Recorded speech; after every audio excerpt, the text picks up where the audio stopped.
На конкурс команды Абхазии, который прошел в этом году, было подано более 3000 заявок. Финалистами стали более 80 молодых управленцев. Президент Бадра Гунба приветствовал присутствующих и отметил, что многие из них уже начали реализовывать свои проекты. Сегодня действительно прекрасная возможность представить проекты, разработанные командой Абхазии.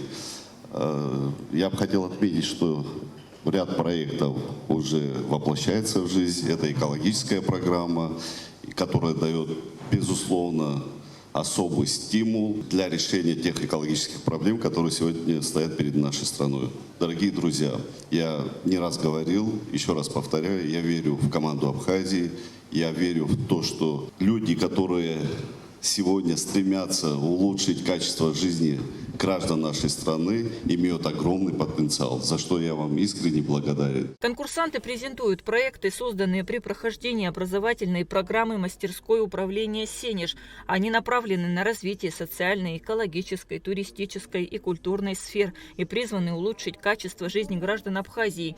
«Абхазский рубеж» – один из таких проектов, который будет запущен в ноябре и позволит привлечь туристов в страну и в межсезонье. У нас очень короткие туристические сезоны, и экономика районов, и Очимчирский район в том числе не исключение, сильно от этого зависит, и поэтому мы решили дополнить эту историю дополнительными событиями и дополнительной инфраструктурой в рамках нашего проекта. То есть это проект, мы создаем проект, который должен воплотить в себе и спорт, и культуру, и туризм, и региональное развитие. Но в Абхазии огромное количество интересных мест и с точки зрения фантастической природы, и с точки зрения исторических памятников, с точки зрения религиозных памятников, с точки зрения вот таких туристических, спортивных маршрутов. Поэтому в этом смысле, мне кажется, ваш проект очень точно попадает. Он вот как раз не просто задает спортивное направление и патриотическое воспитание, он помогает с правильным настраиванием туристического потока. Очень хорошая история. В преддверии этой встречи говорили о возможностях республики по увеличению курортного сезона. Именно такого рода событийные мероприятия должны стать локомотивом привлечения сюда в межсезонье людей. Мы имеем прекрасный опыт событийных мероприятий. Кстати, вот только недавно закончился фестиваль Хиблы-Герзмала, на который приезжают люди практически со всех регионов России, чтобы посетить этот фестиваль. И Абхазский рубеж, я уверен, что если подойти к нему очень серьезно и с учетом тех замечаний, которые были, предложений, так скажем, что Абхазский рубеж может стать площадкой для привлечения активной молодежи, спортивной молодежи, которые сюда с удовольствием будут ехать и в том числе реализовывать свои спортивные возможности на территории Абхазии. Многие проекты уже воплощены в жизнь. Например, проект «Доступная страна души», реализованный при поддержке российского общественного движения «Народный фронт». Речь идет о создании условий для людей с инвалидностью, пожилым и другим уязвимым группам, чтобы они могли свободно и безопасно передвигаться по туробъектам и природным зонам. Проект «Экологический патруль» предполагает определение локаций всех стихийных свалок в Абхазии и организацию субботников, рассказал его инициатор Вячеслав Попов. До конца года планируется убрать минимум 100 площадок, а за 5 лет все свалки. Мы предлагаем разработку и внедрение системы мониторинга за незаконными мусорными свалками, которая работает следующим образом. Любой человек, который обнаружит свалку, может сфотографировать ее и фото с координатами отправить в специально созданный Telegram-бот. После модерации эта свалка попадает на карту Абхазии в виде красной метки. Сайт с картой мусорных свалок Абхазии будет доступен абсолютно любому пользователю интернета, который может, используя информацию о каждой свалке, организовать ее уборку или использовать в организованном субботнике. Ликвидированная свалка на карте, метка этой свалки с красной превращается, меняет цвет на зеленый. Вот большая свалка начинается вот с этих бумажек, которые валяются, значит, на набережной, которые никто не считает своими и никто не принимает к этому мер.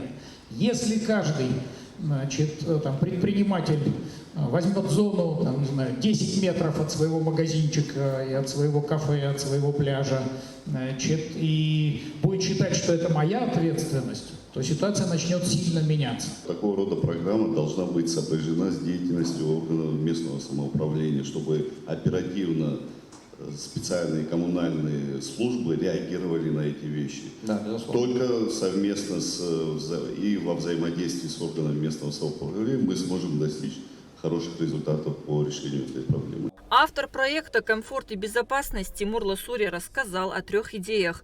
Первое. Бесплатный интернет на набережной и его установку планируют начать осенью 2025 года. Вторая идея – установка при поддержке районных администраций спасательных вышек на пляжах к 2027 году. Третье – высадить весной 2026 года апельсиновые деревья на одной из столичных улиц и благоустроить территорию. Саманта Делва презентовала проект «Волонтерский центр», который должен стать площадкой для объединения неравнодушных граждан и реализации их инициатив. Для получения методологической поддержки Центр будет сотрудничать с Добро РФ. Мы хотим представить вам инициативу, которую считаем жизненно необходимой для устойчивого гражданского общества в нашей стране. Это создание волонтерского центра Республики Абхазия. Сегодня мы говорим о самой уязвимой категории наших граждан, о тех, кто оказался в трудной жизненной ситуации. И одним из инструментов решения данной проблемы мы видим создание волонтерского центра Республики Абхазия. Будем рады вас видеть во всех наших волонтерских проектах. Я добавил бы, может быть, одну вещь. Вы сказали, что это нужно для того, чтобы помочь детям, старикам, незащищенным категориям людей. Вы правы абсолютно, Саманта. Но знаете, чем больше мы работаем с волонтерскими сообществами, чем больше и чаще я думаю, что кто кому больше помогает, это большой вопрос. Да? Потому что, знаете, вот у нас сейчас там в России, поскольку идет специальная военная операция, действует проект Народного фронта «Все для победы». В нем приняло участие около 5 миллионов человек. Да, в рамках проекта «Все для победы» собрано гражданами Российской Федерации, физическими и юридическими лицами, более 45 миллиардов рублей, которые собраны и направлены на фронт. Это важная помощь, очень важная.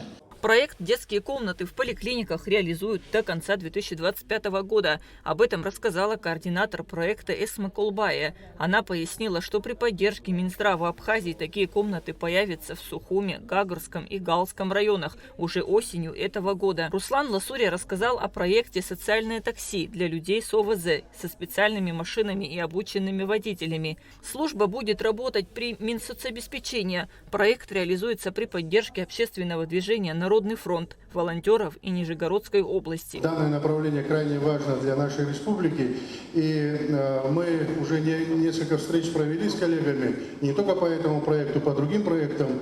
Мы говорим о том, что нужны обучающие курсы для водителей, для того, чтобы правильно оказывать первую медицинскую помощь и помощь в критических ситуациях, так как обслуживать маломобильных граждан, и это направление будет развиваться. Нам нужен здесь очень жесткий контроль. То есть вплоть до видеонаблюдения в машине и обязательно навигационная система автомобиля. Потому что это сервис бесплатный, и дабы не допускать каких-то инцидентов, тем более на начале проекта. Но это в первую очередь. Поэтому, ребята, еще раз, да, вот, когда будете перед тем, как запускать проект, нам эти вещи надо обязательно.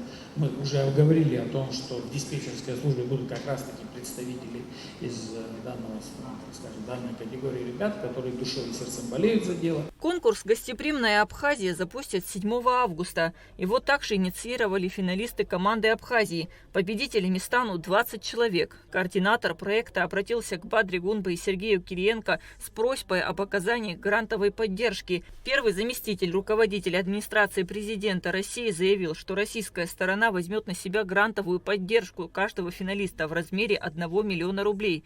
А если этого не хватит, то можно будет организовать приоритетное получение кредита в российском банке. Глава государства выразил благодарность участникам конкурса за их энтузиазм и стремление к развитию Абхазии. Он подчеркнул, что правительство республики будет и впредь поддерживать подобные инициативы, направленные на создание благоприятных условий для реализации потенциала молодых специалистов. Получили огромное удовольствие от презентации всех проектов. Эти проекты направлены на улучшение таких направлений, как и экологические вопросы, вопросы, связанные с медициной, образованием и рядом других ключевых направлений.